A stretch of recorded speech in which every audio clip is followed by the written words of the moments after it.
새벽 공기가 차갑습니다. 희미한 빛이 동쪽 하늘에 번질 때 하루가 다시 시작됩니다. 이른 새벽 거울 앞에 선 한 노인이 있었습니다. 주름진 얼굴을 바라보다 문득 이런 생각이 들었지요. 평생을 바쁘게 살았는데 이제는 좀 편히 살고 싶다. 하지만 편히 산다는 게 무엇일까요? 돈이 많아서, 건강해서, 아무 일도 없어서? 아닙니다. 평생을 편히 산다는 건 마음이 흔들리지 않는 삶입니다. 부처님은 말씀하셨습니다. 바람은 늘 불지만 그 바람에 흔들리지 않는 나무가 있다. 오늘 우리는 그 흔들리지 않는 마음을 배우려 합니다. 세상살이 속에서 마음을 편히 하는 부처님의 7가지 지혜. 이 이야기는 당신의 하루를 조금 더 고요하게 만들어줄 것입니다. 한 노부부가 있었습니다. 남편은 평생 성실했고 아내는 묵묵히 그 곁을 지켰습니다. 둘은 돈이 많지도 특별히 불행하지도 않았습니다. 그저 평범하게 살았지요. 그러던 어느 날 남편이 병으로 쓰러졌습니다. 병상에 누운 그는 아내의 손을 잡고 이렇게 말했습니다. 내가 젊을 때는 당신에게 미안한 게 참 많았어. 그때 한 번 더 웃어줄 걸, 더 고마워할 걸. 그 말에 아내는 조용히 미소 지었습니다. 괜찮아요. 이미 다 지난 일이잖아요. 그제야 남편의 눈가에 눈물이 맺혔습니다. 그는 평생 동안 마음속 깊은 곳에 작은 돌 하나를 품고 있었던 겁니다. 그 돌은 미안함이었고 후회였고 자신을 탓하는 마음이었습니다. 사람은 누구나 그 돌을 하나씩 품고 삽니다. 그 돌을 품고 사는 게 익숙해져서 무겁다는 걸 느끼지 못한 채 살아가는 것이지요. 하지만 부처님은 말씀하셨습니다. 무거운 짐을 진 자는 쉬어야 한다. 그대의 마음이 지쳤다면 내려놓을 때다. 내려놓는다는 건 단순히 잊어버리는 것이 아닙니다. 그때의 자신을 이해해주는 일입니다. 그 시절의 나도 지금의 나처럼 부족했고 외로웠고 사랑받고 싶었던 사람이라는 걸 인정하는 것입니다. 어느 노신사가 이런 말을 했습니다. 이 나이 먹도록 잊지 못한 한마디가 있어요. 그때 내가 괜히 그 말을 했지요. 아직도 그 생각만 하면 잠이 안 옵니다. 그 이야기를 들은 스님이 말했습니다. 그대는 아직 그때의 자신을 용서하지 못했군요. 그 말을 했던 자신도 그때는 어쩔 수 없었을 겁니다. 그땐 그것이 그대가 할 수 있는 최선이었을 뿐이지요. 그 노신사는 한참을 울었습니다. 그리고 이렇게 말했답니다. 스님, 그 말 듣고 나니 참 이상하게 마음이 가볍습니다. 우리도 그렇습니다. 누군가를 미워하며 살지만 사실은 그때의 나 자신을 더 미워하고 있는 경우가 많습니다. 왜 그랬을까? 왜 못했을까? 그 질문이 평생 따라다니지요. 그런데 생각해보면 그때의 나는 지금의 나보다 경험이 부족했고 여유가 없었을 뿐입니다. 그때의 나도 나름의 이유가 있었을 겁니다. 그래서 내려놓음은 결국 자기 용서입니다. 용서라는 말은 거창하지만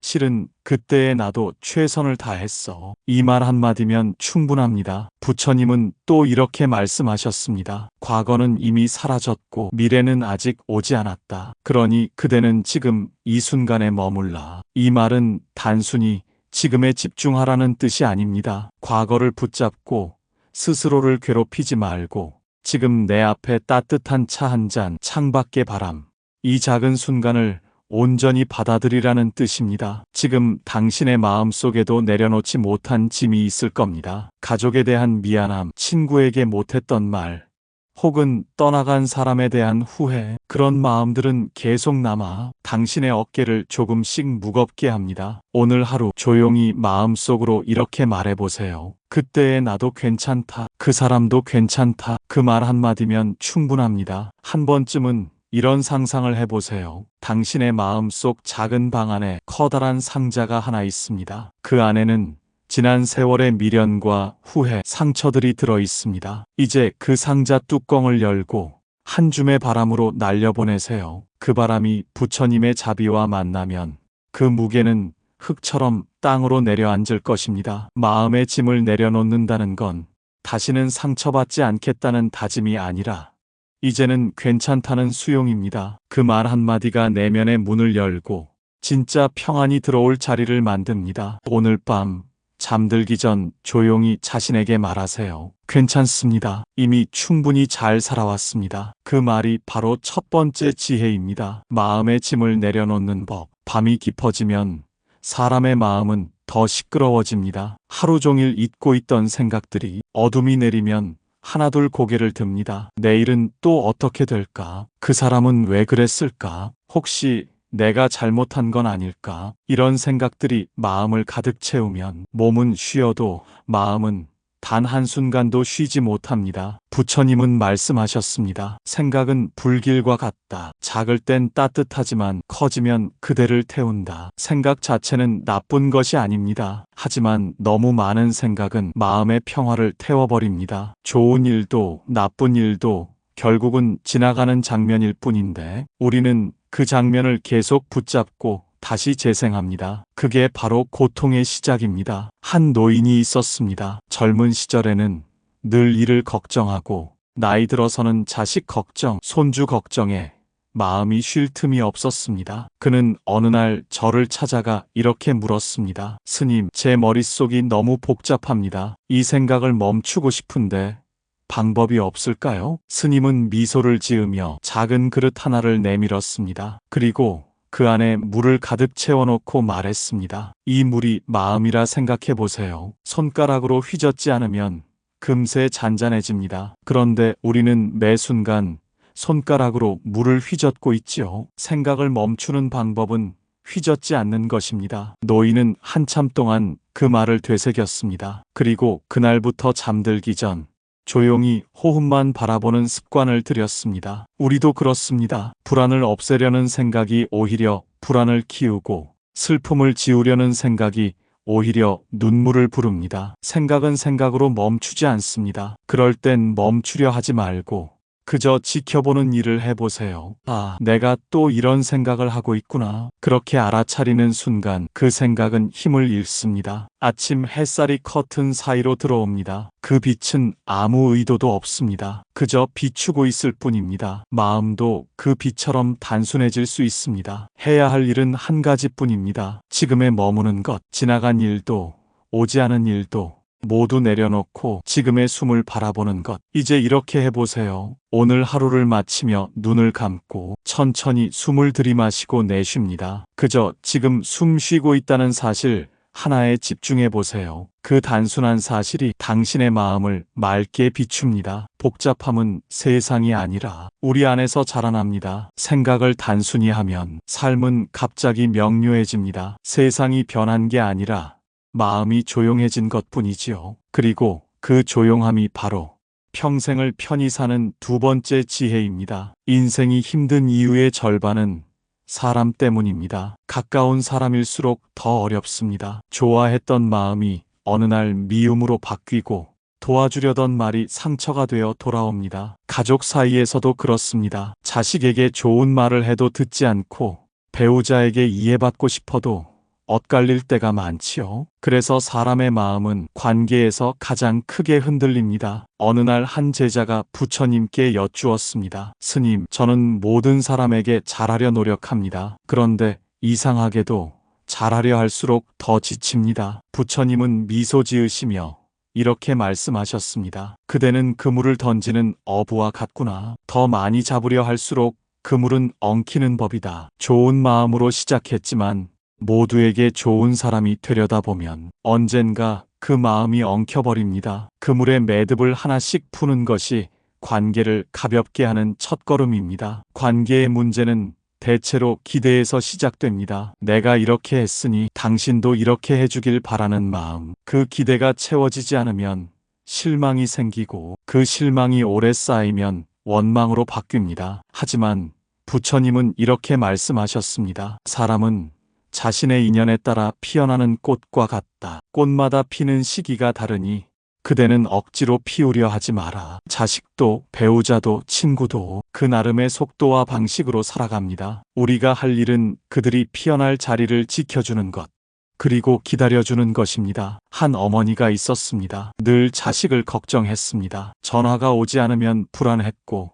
도움을 거절당하면 서운했습니다. 그래서 마음이 늘 무거웠지요. 어느 날 저를 찾은 그녀에게 스님이 물었습니다. 자식이 잘 되길 바라십니까? 그럼요. 모든 부모의 마음이 그렇지요. 그런데 그 바람이 너무 커서 자식이 숨을 쉴 틈이 없는 건 아닌가요? 그 말에 어머니는 말없이 고개를 숙였습니다. 그날부터 그녀는 자식에게 전화를 덜 걸고 대신 짧은 문자를 보내기 시작했습니다. 잘 지내지? 건강하면 그걸로 됐다. 그 짧은 말이 관계를 훨씬 따뜻하게 만들었습니다. 가까운 인연도 적당한 거리가 필요합니다. 거리가 너무 가까우면 서로의 숨이 막히고 너무 멀면 마음이 식어버립니다. 부처님은 말씀하셨습니다. 달은 멀리 있으니 온 세상을 비춘다. 사람 사이도 그와 같습니다. 적당히 떨어져 있을 때 마음은 더 깊게 이어집니다. 오늘 이렇게 해보세요. 누군가를 떠올리며 조용히 마음속으로 말하세요. 당신도 당신의 길을 가고 나도 내 길을 가겠습니다. 그 말은 차가운 이별이 아니라 따뜻한 존중입니다. 그 거리를 인정하는 순간 관계는 부드러워집니다. 사람을 바꾸려 애쓰지 말고 그 사람이 머물 자리를 만들어주세요. 그리고 그 자리를 억지로 채우지 마세요. 그 빈자리가 바로 서로가 숨 쉴 공간입니다. 관계를 가볍게 한다는 건 사람을 멀리 하라는 뜻이 아닙니다. 사람을 더 깊이 이해하기 위한 거리의 미학입니다. 그 거리가 있을 때 마음은 다시 편안해집니다. 이것이 세 번째 지혜입니다. 사람과의 인연을 얽히지 않게 두는 법. 그것이 곧 평생을 편히 사는 길의 중간에 놓인 다리입니다. 저녁이 되면 마음이 더 불안해지는 날이 있습니다. 낮에는 사람들 속에 섞여 있어서 괜찮았는데 불 꺼진 방 안에 혼자 있으면 생각이 많아집니다. 앞으로는 어떻게 살아야 하지? 몸이 더 약해지면 어쩌지? 혹시 나 혼자 남게 되는 건 아닐까? 불안은 언제나 이렇게 조용히 다가옵니다. 소리 없이, 하지만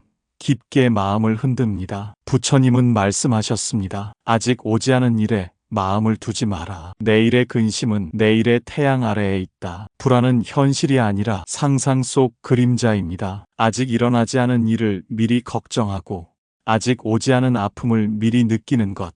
그게 불안의 본질이지요. 하지만 마음은 습관처럼 그 불안을 되풀이야 합니다. 혹시 또 아프면 어쩌지? 돈이 모자라면 어떡하지? 내가 없어지면 가족은 괜찮을까? 그런데 생각해보면 그 걱정의 절반은 한 번도 현실이 된 적이 없습니다. 어느 날 한 제자가 물었습니다. 스님, 저는 늘 미래가 불안합니다. 불확실한 세상이 너무 무섭습니다. 부처님은 대답하셨습니다. 그대는 강을 건너야 한다고 생각하지만 아직 발을 물에 담그지도 않았다. 물이 얼마나 깊은지, 얼마나 차가운지 발을 담그기 전엔 알 수 없지 않은가. 그 말에 제자는 조용히 고개를 숙였습니다. 그는 늘 언젠가 닥칠 일을 걱정하며 지금의 강가에 머물러 있었던 것입니다. 불안은 생각의 씨앗입니다. 그 씨앗을 계속 돌보면 마음이 불안이라는 나무로 자랍니다. 하지만 관심을 거두면 그 나무는 스스로 시듭니다. 그래서 부처님은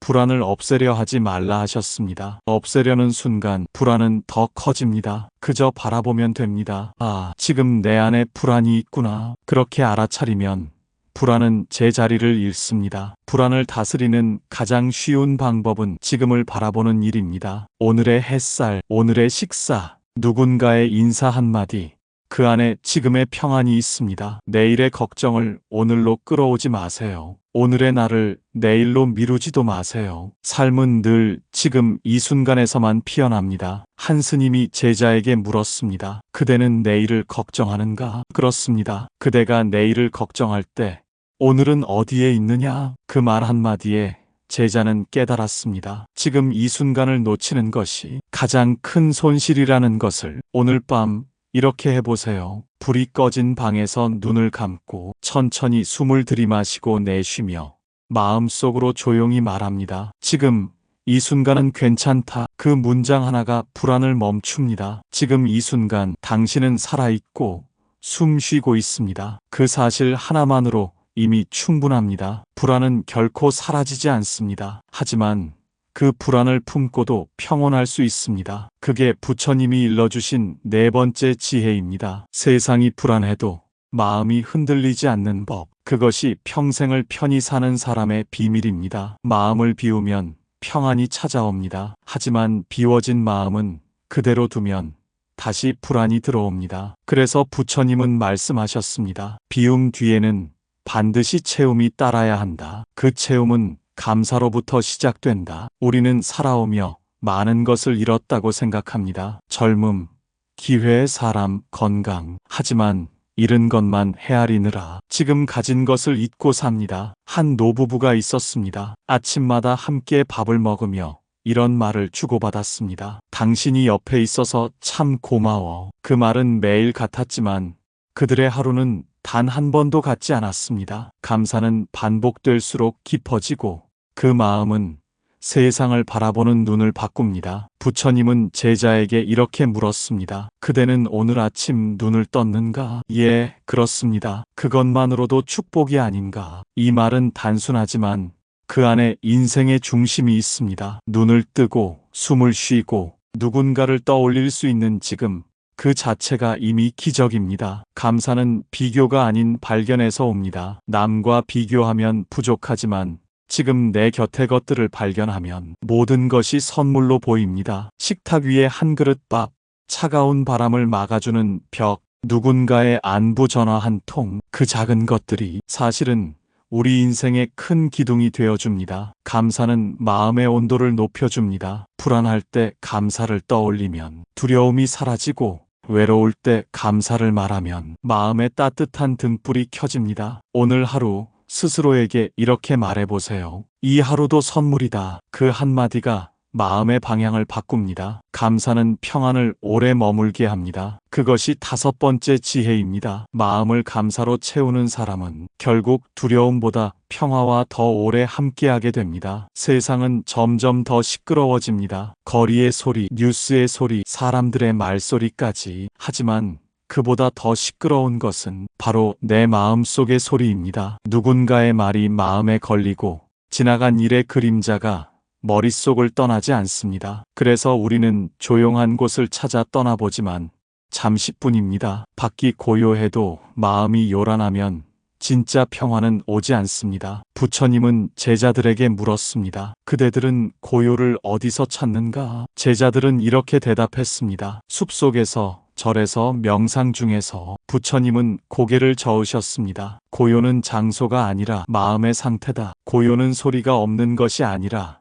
소리 속에서도 흔들리지 않는 것입니다. 사람이 많아도, 일이 많아도 그 속에서 중심을 잃지 않는 마음, 그 마음이 바로 참된 고요입니다. 한 제자가 이런 말을 했습니다. 스님, 저는 세상이 너무 시끄러워서 피곤합니다. 스님은 미소 지으며 말했습니다. 그대가 세상의 소리에 귀를 기울였기 때문일세. 자신의 마음에 귀 기울이면 세상의 소리는 물결처럼 흘러갈 것이다. 그 말에 제자는 조용히 눈을 감았습니다. 그리고 처음으로 자신 안의 소리를 들었습니다. 바람이 스치는 소리, 새의 울음, 그 사이에서 들려오는 자신의 숨소리, 그 모든 것이 고요 안에서 하나가 되었습니다. 고요를 지키는 법은 어렵지 않습니다. 단지 멈춤을 아는 것입니다. 무엇을 해야 할지 몰라 마음이 바쁠 때 한 걸음 멈추세요. 말을 하기 전에 한 호흡 멈추세요. 누군가를 판단하기 전에 마음을 멈추세요. 그 잠깐의 멈춤이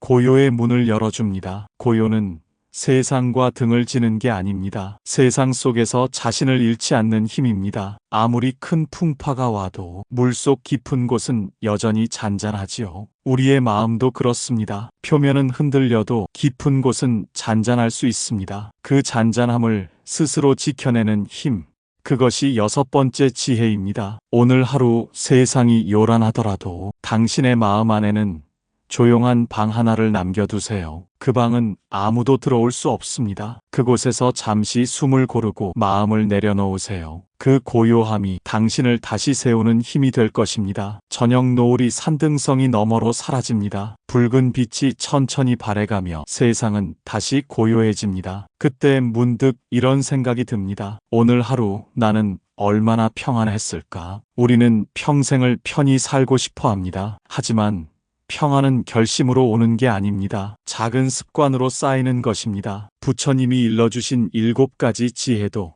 결국은 마음의 습관을 기르는 길입니다. 첫 번째 습관은 내려놓는 마음입니다. 지나간 일에 머무르지 않고 괜찮다고 말할 수 있는 여유를 가지는 것. 두 번째는 생각을 단순히 하는 마음입니다. 복잡한 걱정을 정리하고 지금에 머무는 연습을 하는 것. 세 번째는 관계를 가볍게 하는 마음입니다. 누군가를 바꾸려 하기보다 그 사람이 머물 자리를 만들어주는 것. 네 번째는 불안을 다스리는 마음입니다. 아직 오지 않은 내일보다 지금 숨 쉬는 오늘을 바라보는 것. 다섯 번째는 감사를 잊지 않는 마음입니다. 있는 그대로의 삶에 고마움을 느끼는 것. 여섯 번째는 고요를 지키는 마음입니다. 세상이 요란해도 내 안의 잔잔함을 놓치지 않는 것. 그리고 마지막 일곱 번째는 이 모든 마음을 매일 한 번씩 되돌아보는 습관입니다. 그게 바로 평생을 편히 사는 길의 완성입니다. 삶은 완벽해서 평안한 게 아닙니다. 흔들려도 다시 제자리로 돌아올 줄 아는 마음이 진짜 평안입니다. 그래서 평생을 편히 사는 사람들은 항상 이렇게 말합니다. 오늘도 괜찮다. 그 한마디가 마음의 길을 환하게 밝힙니다. 이제 눈을 감고 마음속으로 떠올려 보세요. 하루 동안 나를 괴롭혔던 일, 걱정했던 일, 놓지 못한 일들, 그 모든 것을 부드럽게 감싸듯 말해줍니다. 괜찮다. 나는 이미 충분히 잘 살아왔다. 바람이 지나가듯 그 말이 마음의 먼지를 털어냅니다. 이제 조금 더 가벼워진 마음으로 내일을 맞이하면 됩니다. 밤하늘의 별빛이 조용히 깜빡입니다. 세상은 잠들었지만 당신의 마음에는 잔잔한 등불이 켜져 있습니다. 그 등불은 꺼지지 않을 것입니다. 왜냐하면 이제 당신은 평생을 편히 사는 법을 배웠기 때문입니다. 오늘의 한 걸음이면 충분합니다. 괜찮습니다. 이미 충분합니다. 세상은 여전히 바쁘지만 당신의 마음은 이제 고요합니다. 그 고요가 바로 평생의 평안입니다. 오늘도 잘 살아오셨습니다.